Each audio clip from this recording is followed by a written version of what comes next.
Hi, and welcome to the Badass Breastfeeding Podcast, co-hosted by Abby Fearing, the Badass Breastfeeder, and Dianne Cassidy, IBCLC. Today's episode is brought to you by Spodify, ice and heat therapy, compression and support for all your postpartum recovery and breastfeeding needs. Heat is perfect for breast ailments, such as engorgement and mastitis. Why not have it in a comfortable design you can move around with? Check out the Spodify postpartum recovery wrap at spandIce.com/badass.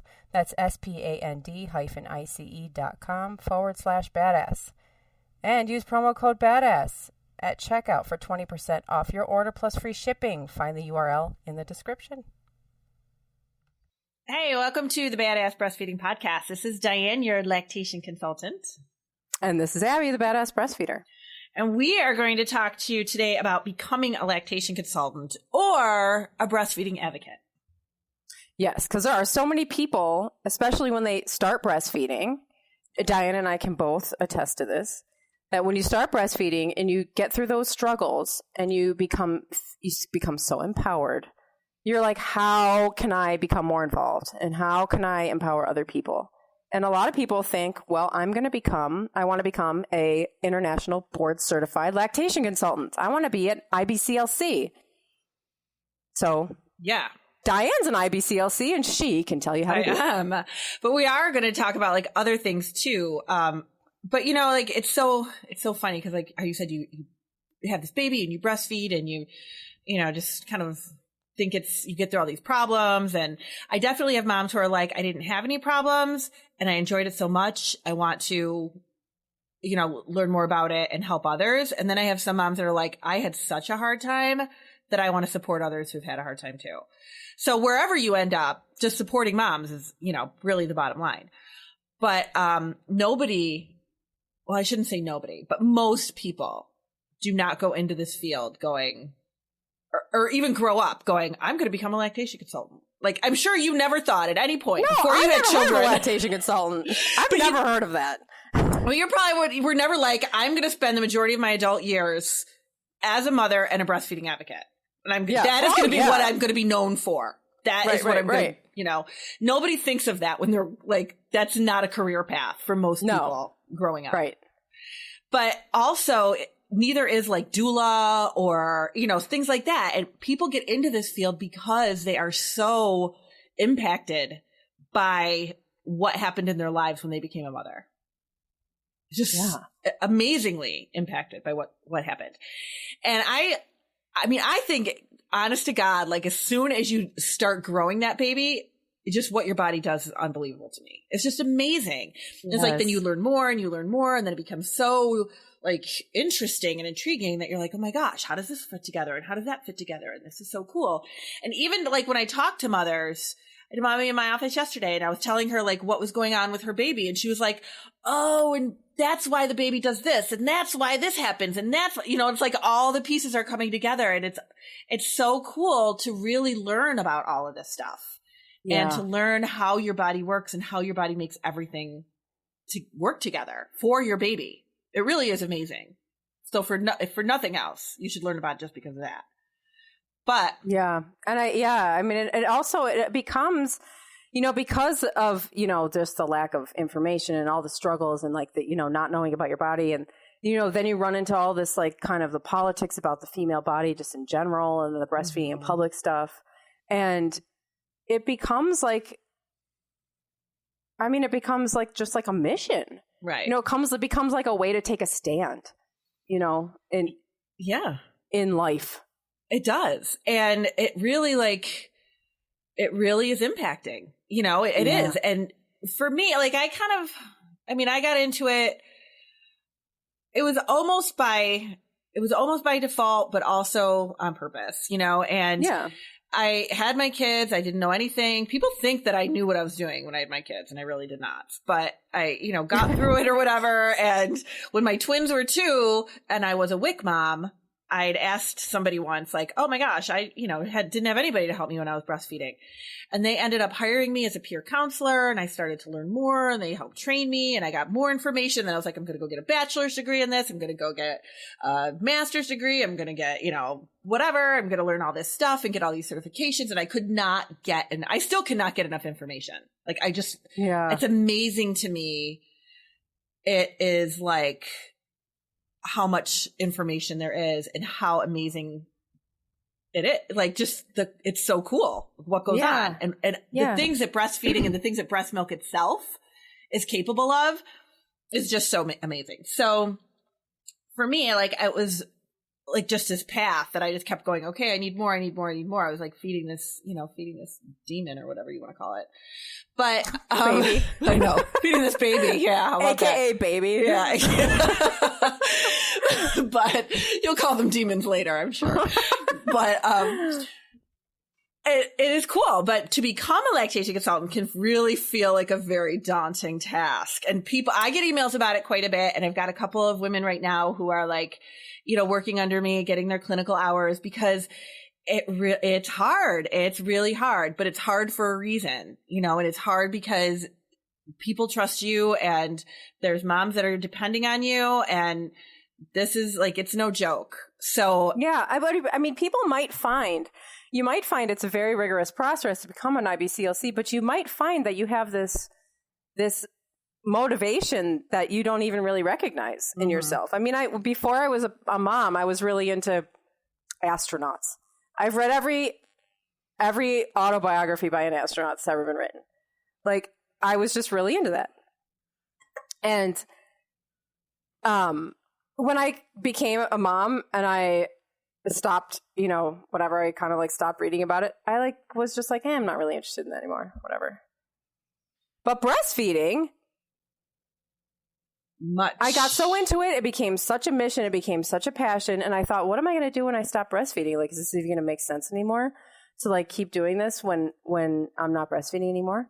Well, I'm not breastfeeding anymore, and by weeks, literally. But like, I still, the stories of harassment still make me just as mad as they did 5 years ago. The like you said, the information about the body is just as amazing. All the stuff that we're learning, it's just, there's something about it. It just completely changed. It's not like one of your regular hobbies. No, it's not. It becomes something much deeper. Yeah. Yeah, absolutely. And there are times too, like when I say to my husband, I'm like, he's like, this is what you do. Like, it's what you do. It's what you know. Cause I'm telling you, I cannot work anything. Like, and Abby, of course, you can attest to this. Half the time I can't figure out how to get my microphone hooked up, or Dianne and her microphone. I know. My husband had to come to set up my podcast for like the first 8 months that we've been doing this. I was going to say, don't say one time, because it was a really long time that he was doing this. Yes. And even today, he was on the phone with me making sure that I had it all plugged in right. But it was like, I cannot, and I have no problem telling people, like, I cannot, if it's not attached to a breast pump, I cannot do it. But it's also, I have zero interest. I have zero interest in, or patience in, learning all the fancy tricks that my iPhone can do, finding out what the dark innards of the interweb are, or, like all kinds of, there is zero interest. But you pop something in front of me that has to do with breastfeeding or babies or mothers, and it's like, well, I can figure that out, and I can tell you why it's happening, and I can find the information that you need. It's just like it's what my interest is. It's what I've made my life out of. Right. That's your career now. It is. It's my career. And I'm not breastfeeding anymore either. But it's important, to have that advocacy. So how you do it, like, there's definitely a process. And if you are seriously like, oh my gosh, this is what I want to do with my life, this is where I want to go with it, then find a lactation consultant, a true IBCLC to talk to. Probably, I'm only going to say this because I'm in private practice, but I know, at least where I am, that's what works best for people. Find one that's in private practice that could probably help you out with like clinical hours and things like that. Because clinical hours are where everything happens. And you need a lot of them to become a lactation consultant. Now, first of all, if you go on IBCLC, International Board Lactation Consultant Educators, I believe it is. We just call it IBCLC. But that tells you, or ILCA is the other one, International Lactation Consultant Association. Those will tell you how to become an IBCLC because there are certain pathways that you can follow. Did you ever look at it? No. So it's like, like becoming an IBCLC? Yeah. No, I didn't. I mean, I knew that was, I don't know why I knew this, but I kind of knew probably just from being a social worker and having gone through so much school and all of that stuff myself, having gone through clinical hours, having gone through all of that. It was not something that I was interested in.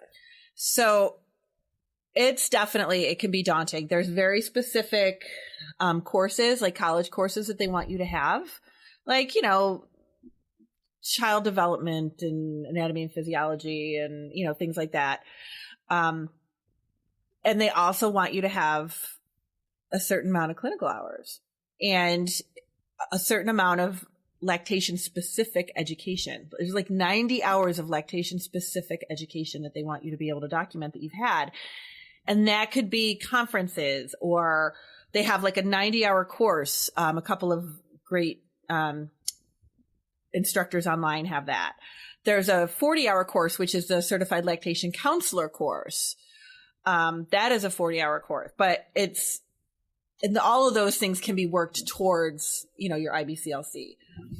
So once you have all that education and you need the clinical hours, you have to find somebody to do your clinical with. And I really feel like that's the best way to go.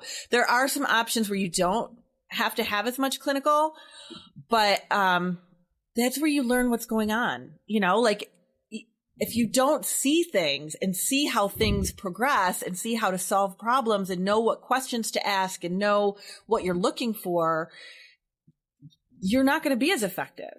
I mean, it's a big, and maybe I just felt like that for me, but I remember being nervous and kind of being like, oh my God, am I going to be able to solve this mother's problem? Am I going to be able to help her? And like now I don't feel like that anymore because it's been, so much clinical time that I've had.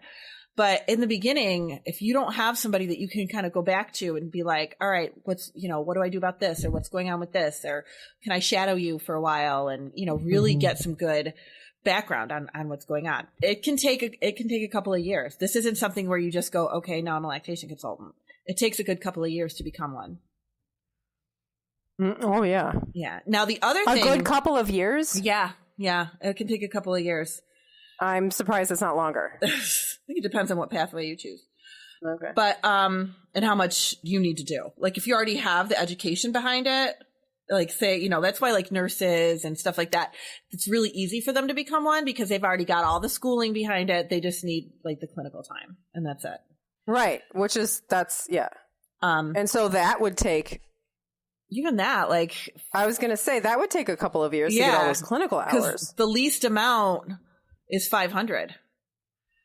That's the least amount. It's somewhere between 500 and 1,000, and that's lower than it used to be because I think I told you I did 6,000 when I became one. Oh my God!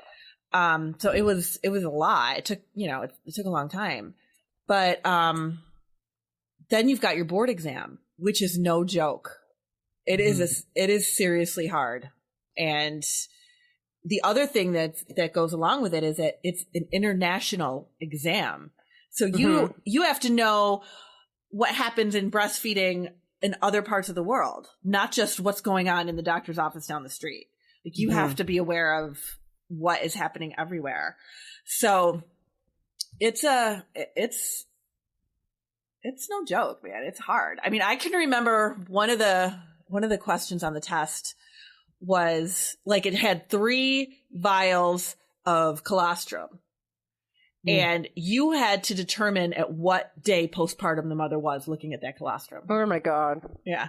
Like half of the exam is pictures that you have to be able to like identify whatever they're asking you. It's hard. It's really hard. There's study guides and all this stuff to get you through it, but it is no joke. Like everybody, oh yeah, I'll just become a lactation consultant. Or like when people say, oh, my doctor's got a lactation consultant in their office and it's not one. It's like, you know what I had to do to get these letters behind my name? It was not, I didn't just like walk to the mailbox and take out a letter. Like it was hard. It was really hard. Now the other thing that I think is kind of cool and kind of a pain at the same time is that we have to retest every few years. Mm-hmm. And there's not a lot of professions that do that. I don't think nurses ever have to retest, do they? I don't think they do. Or I don't know. Do social workers, do you have to retest for LMSWs or anything? Mm-mm. Well, you don't have to retest, but you have to maintain your continuing education units. Yeah. So you have to go to like you have ongoing education. Yeah. And that's definitely good too. So what they make us do, or what's required of us, is every 10 years, regardless of what you're doing, every 10 years, you have to retest. Mm-hmm. And I'm at my 10 years now. I have to retest in October, so I'm already freaking out about it. But you have to retest every 10 years. You have the option at the 5-year mark to submit continuing education credits or to just retest. And I've known lactation consultants that would just retest every 5 years just to keep themselves sharp. But at the 5-year mark for me, I was also going through like my bachelor's and my master's degrees in lactation. So I had so many continuing ed credits based on lactation that I just submitted that and went with that. But that's how you stay sharp too. Like you have to keep up on all the current information if you want to continue on doing this. Well, and it's always changing. The science is always changing and you have to keep on top of it. Yeah. Yeah. And if you want to be effective too, like I learned something yesterday that was fascinating to me that I'm going to have to research a little bit more because I never even realized it. And I was just like, there's so much still for me to learn. You know, like and then when you consider like worldwide, how much stuff really, you know, like it's crazy. So, that is becoming a lactation consultant. And if people are interested, I mean, I will absolutely give you, guidance on it or talk to you about it or whatever. And I am a mentor for lactation consultants coming up, but, it's needed, it really is. There's not a lot of people. We don't have a lot, like worldwide. It's been more over the last few years, but I think people really get intimidated by the process. Yeah. And there's a lot of like, there's great Facebook groups. And I mean, there's definitely, and there's becoming more and more call for it. I think when I first started getting emails about it, it was like, I really want to do this, but what can I do with it once I have it? Mm-hmm. Will I get a job? Will I be able to do anything with it? Sure. And that's, that's scary to take that leap. But if you really feel strongly that this is where you want to be, I mean, why not? But yeah, do it. Yeah. Now, other things. Go ahead. Oh, I was just going to say, we were talking about like other things. Other things, because there's also different levels of lactation consulting. Mm-hmm. Right? Is it like, would it at all benefit somebody to maybe become like a CLC and then later become an IBCLC, or is it just different? No, that's how I got there too, because I was a CLC first. So a lot of times that is the first place you go. That is the first basis of education is the CLC program. Because there's also like lactation educator or something, right? Like what's the what are all the things? What are all the levels? And I don't know. We're just putting stuff out there sometimes, but like lactation educators, I'm not quite sure like where their ethics are and like what their borders are and how much they can do and how much they're not supposed to do. But I believe that is all based on education and like teaching breastfeeding classes and stuff like that. And I remember seeing somebody at a conference or something, and they were like giving out information about becoming a lactation educator. And I had just taken my exam, but didn't have results yet. And they were like, I was like, I just took my exam. What do you guys got going on here? Blah, blah, I'll do another thing. And they were like, you don't need this. You're becoming an IBCLC. That's like past what you're, like it's, you don't need to do this. Yeah. So it's more, I think, for people who want to be advocates, want to educate, want a better knowledge on it, but not becoming a lactation consultant.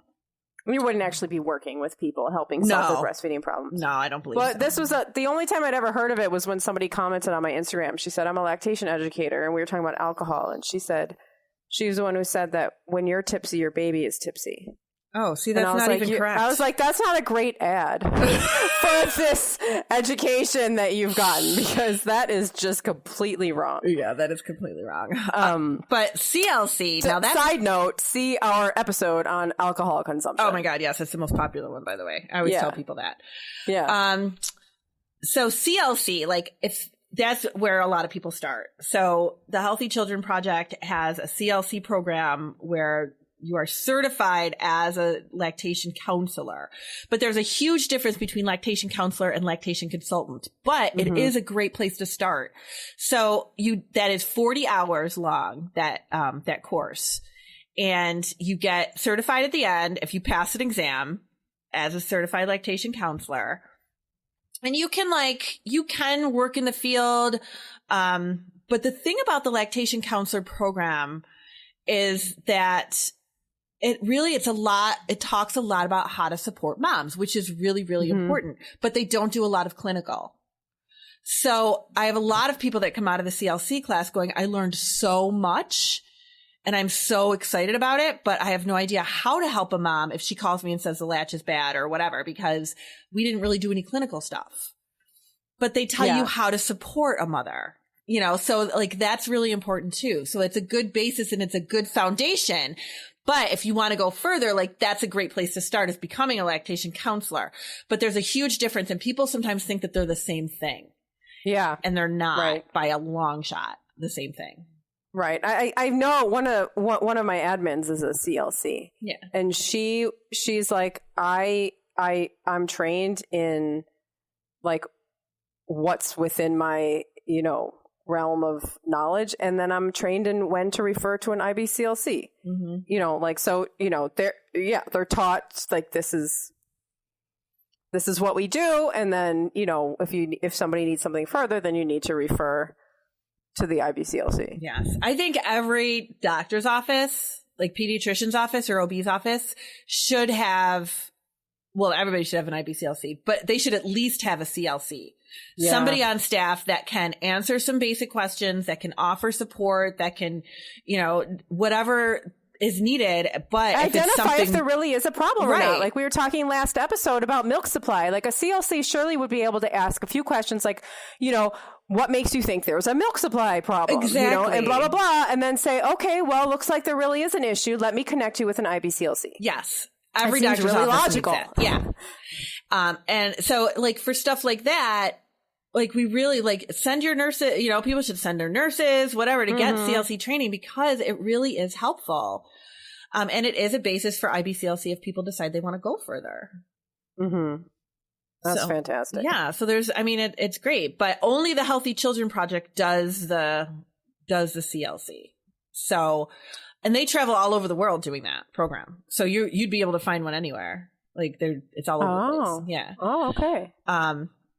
And it's, it's intensive and it's a ton of information. It's like 8 to 4 Monday through Friday for a full week. And it's, but that's doable. I mean, it's for a week, and then, that's like a great way to get in there. Then you're in. Yeah. Then you've got a foot in the door, you've got some background, and it's, it's great.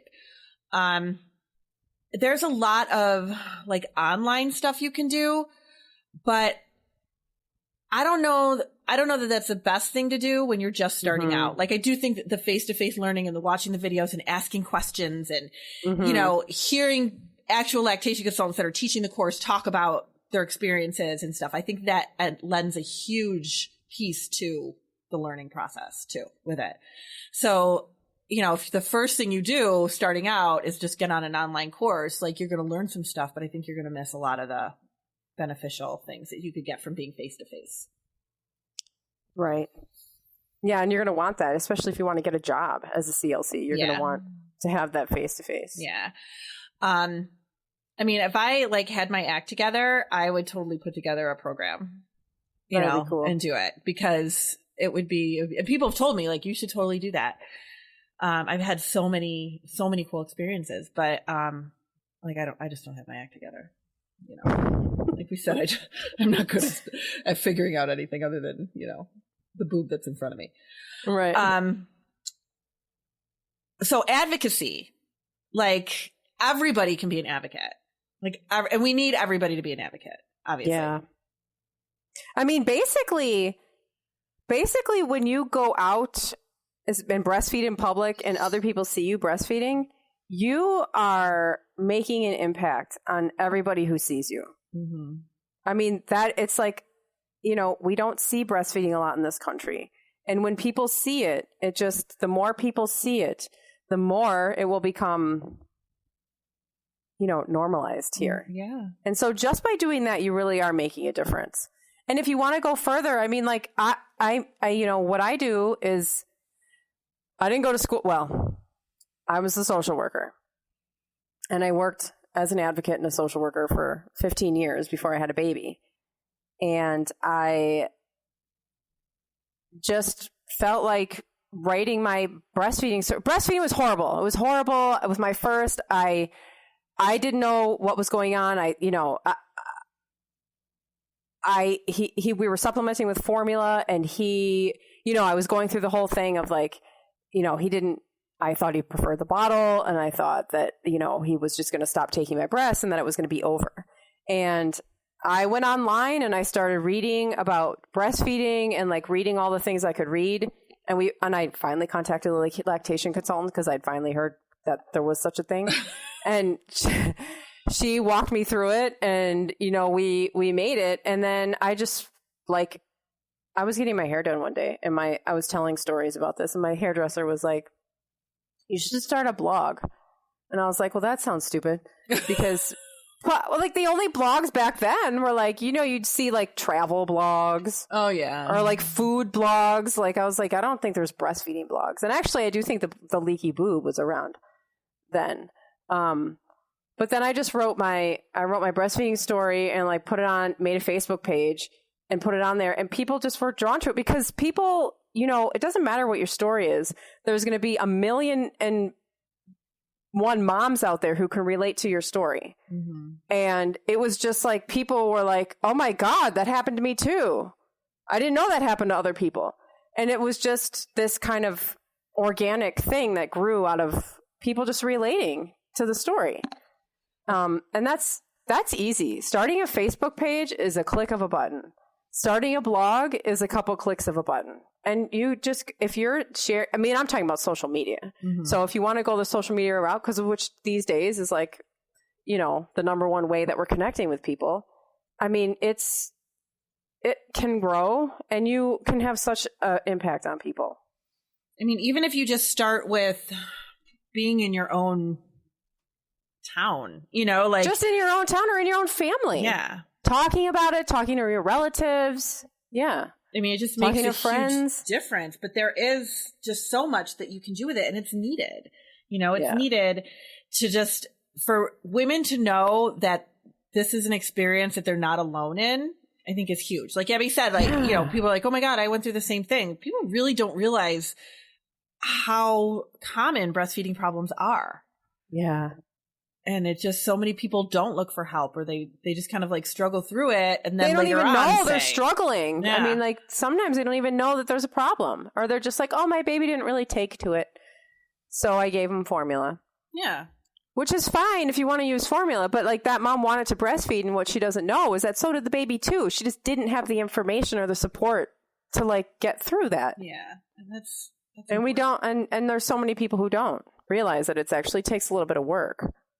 Yeah, so the advocacy piece is huge, you know, and there's like La Leche League is, you know, always doing the thing, looking for leaders, and there's always like support groups and cafes, and, you know, the breastfeeding cafes are starting to pop up around, and, you know, different support groups. I know a lot of CLCs that run support groups, and I mean, that's a fantastic thing to do. And it really, like, you know, it's just whether it be online or face to face, because people need that. Yeah. Yeah. People do need it. And I mean, that's the thing too, is like, even if you're just like going around, and you know what you could do? You could make it your mission to like go around and infiltrate all of those like breastfeeding Facebook groups and like give people the reliable information. Oh my gosh. Yeah. Because people are like, I Googled, you know, how to get a better latch. Okay, well, Google sucks for this kind of thing. And you can be like, oh, here, wait, check out the Badass Breastfeeding podcast, or check out Kelly Mom, or check out Diane's blog. There's like, you can give them like the information that's actually like helpful instead of Google. And that's necessary too. Yeah. And not to be like argumentative. You could totally do it from your couch. Yeah. Oh, absolutely. So many times people are argumentative about it. And if you were, just kind of infiltrated in and be like, I'm not so sure that you do have a milk supply issue. So maybe if you, found a way to see somebody or whatever, just put those ideas out there for other people and just let them know. Or tell people about lactation consultants, because they don't even know. People don't. I didn't know that. Even just telling somebody that there's an expert out there that they can contact. Yeah. That's going to completely change somebody's breastfeeding journey. I love it when I see on some of those Facebook pages, like some of the mom groups where a mom will, go on about whatever's happening, whatever problem she's having. And like another mom will pipe up and be like, I really don't have any words of wisdom for you, but I just want to let you know that like you're doing a great job. And, it's just, this is really hard. And I went through it too. Like that can go really far. Like yeah. It's I think that's what goes on in my community too. Oh, yeah. Just people just being like, oh wow, I went through that. Because you just think you're the only one. Like, I mean, I was on my couch thinking I was the only one who couldn't figure out how to breastfeed. I know, because that's how I thought too. And I always figured, well, I got to figure this out on my own. Yeah. So I better start doing some reading. And that's what led me into this whole life, So it definitely, will pay off. The more education you get on it, the more you read, the more you learn, and the more you learn from other people. But then the better you can support other people too. So, and especially, like now I'm thinking I'm going to have, well, maybe someday my daughter will have her own children.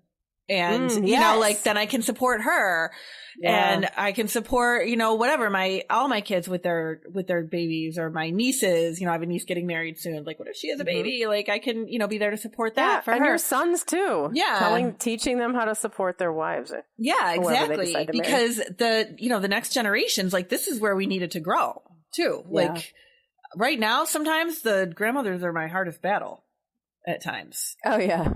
Yeah. But because of support, the lack of support.